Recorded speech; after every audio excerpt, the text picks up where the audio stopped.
Hello, this is Doug the Football Guy for NFL Week 9 action. Last week, my record was 8-6-1. I was looking good up until the two late primetime games, which I lost both of. Unfortunately, still was a winning week though. My record is 52-58-4 on the year. Gonna keep improving on this and get it back over 500. I apologize in advance for the background noise. There is a team of people cutting down trees next door on a Sunday morning. Yes, I don't understand it either, but nothing I can do about it. So again, for the background noise, sorry. Let's get to the picks. There's a Sunday morning in Germany game, Dolphins Chiefs. What a great game this is. But the main reason I'm taking the Dolphins here is because they went early. They were there on Monday this week and had plenty of time to acclimate to the time change, to the surroundings.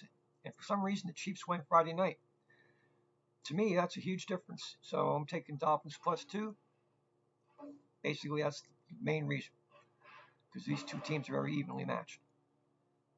Next game, Vikings. I'm taking the Vikings +4.5 over the Falcons. Both teams are starting lousy backup quarterbacks. Lousy as far as we understand. This is a coin toss, so why not take the points? And I'm taking the points. I'll take the Cardinals +13 over the Browns. And yes, I know everyone is scratching their head about that because everybody's saying the Browns and everything points to the Browns. Their defense should shut out the Cardinals because they're starting some guy named Toon. For some reason, Kyler Murray still isn't playing. And I don't know, but historically, the Cards have always beaten the Browns. The Arizona Cardinals always beat Cleveland. So I'm going to take the points. 13 points, why not? Maybe Tommy Toon can do something here. But what will inevitably happen in this game is it's a mismatch. So the Browns will take them lightly.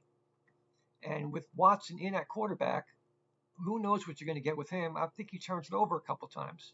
Game will be closer than it should be. I'm taking the points. Next game, I'm taking the Rams +3.5 over the Packers. Stafford is out for the Rams. Ripien is getting the start. I don't know much about him, but the Rams still have those three receivers and are the better team. So I'm going to take the points and the half a hook in that one. Next, Patriots -2.5 at home over the Commanders. Historically, the Patriots always beat Washington, so I'm sticking with the trend. The Patriots defense will change up and confuse Howell, and who will continue to get sacked and be picking himself up off the ground. Patriots -2.5 in that one. I'm going to take the Saints -8 over the Bears. The Saints have beaten the Bears 7 straight times. Will they cover spread is the question. I'm saying they will. Kamara got back on track last week as predicted by me and will continue to tear it up. The Saints defense will have a field day against Mr. Badgett there for the rookie. Look for the Saints to roll at home. Next game, I'm going to take the Seahawks +6 over the Ravens. This is a tight, tough matchup, and I'm well aware of Lamar Jackson's record against the NFC. It's like a 14-1 record or something like that. But in my opinion, these teams are even. So why not take 6 points? It should be a tight game, and I smell an upset. I'm calling that Seattle wins the game. Next one, Texans -2.5 at home over the Bucks. Or as I like to say, the $1 for a piece of corn team. If you can figure that one out. $1 for a piece of corn. Buck and ear.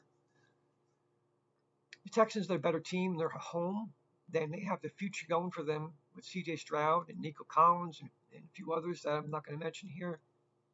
But Tampa Bay is basically below average at this point. The Texans historically always beat Tampa. This is a friggin' lock, man. Texans roll. All right, Panthers at home +3 over the Colts. People probably wondering why I'm taking the Panthers here. Well, Frank Reich it's his revenge game against his former team, the Colts, that he coached.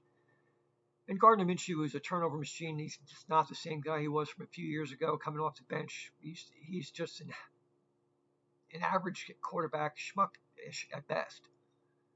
I'll take the home team getting the points. Next one is the Giants plus 1.5 over the Raiders. This is interesting because of the coach. The new coach is Pierce, who played for the Giants, and he's got the job for the rest of the season, I believe. But he's decided to go with O'Donnell, a quarterback, who threw 3 picks his first start, and now he's going to feel obligated to force it to Devontae Adams, and that's going to turn into a couple picks and a pick 6. Jones is back for the Giants, and Saquon Barkley will have a big day with his lineman healthy now, taking the Giants plus 1.5.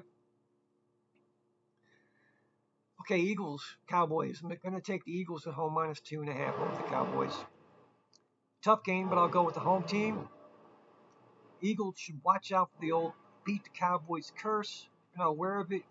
If you come in, if you beat Dallas, you end up losing a bunch of games afterwards. Look at what happened. The Cardinals beat Dallas. They haven't won since.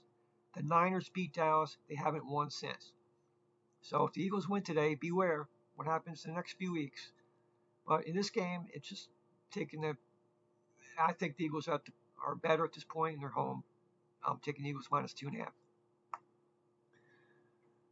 Sunday night game, Bengals minus 1.5 over the Bills.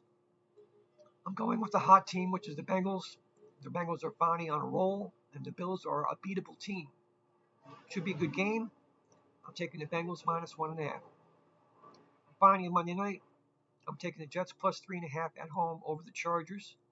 The Jets defense should be fired up, and as long as Zach Wilson doesn't mess things up, this should be a close game. Look for Breece Hall to be the difference. I'm taking the home points with that half a hook. And that's it for week 9. Those are my picks. Hope you enjoy the games, and let's see what happens. Have a good day.